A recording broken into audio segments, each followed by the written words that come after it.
अध्यक्ष महोदय छापल्याप्रमाणे. सन्माननीय अध्यक्ष महोदय, माझ्या दिव्यांग बांधवांच्या जीवन मरणाचा किंवा त्यांच्या न्याय व हक्काचा हा प्रश्न आहे.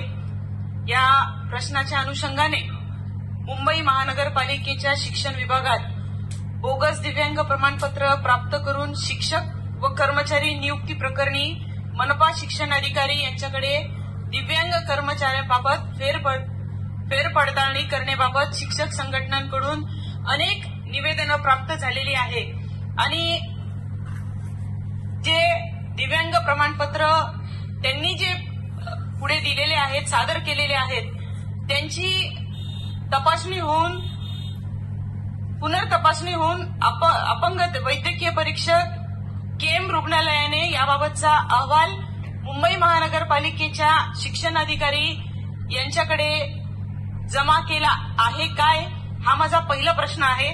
आणि माझा दुसरा प्रश्न असा आहे की मुंबई महापालिकेच्या शिक्षण विभागामध्ये दिव्यांग कर्मचाऱ्यांची शिक्षकांची संख्या ही 114 इतकी असून त्यापैकी 102 शिक्षक व शिक्षकेतर कर्मचाऱ्यांची नियमानुसार फेरपडताळणी झालेली नाही.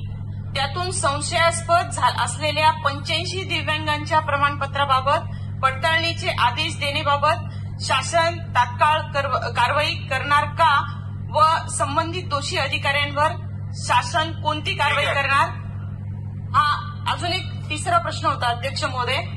की हा मुंबईचा जरी प्रश्न असला तरी राज्यातील अनेक भागांमध्ये याच पद्धतीचा अन्याय ह्या माझ्या दिव्यांग बांधवांवर होत आहे. राज्यातील खास करून सोलापूर असेल, सातारा.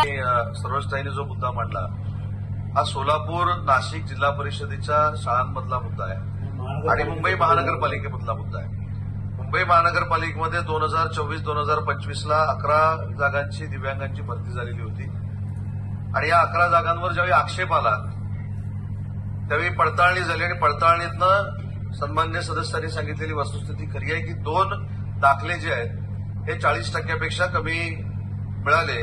त्याच्यामुळे 11 पैकी 9 लोकांना सिलेक्ट करून दोघांना नोकरीमध्ये घेतलेल्या नाही. त्या 2 जागा आपण नंतर भरणार आहोत. आणि जिल्हा परिषदेच्या बाबतीत आपण सन्मान्य सदस्यांनी जे सांगितलं की भरतीसाठी आंदोलन झालं, तर ते भरतीसाठी आंदोलन झालेलं नव्हतं, ते बदल्यांसाठी आंदोलन झालेलं होतं. आणि 85 दिव्यांगांचा जो प्रश्न आहे तो सोलापूर, नाशिक आणि या परिसरातला 85 लोकांचा प्रश्न आहे.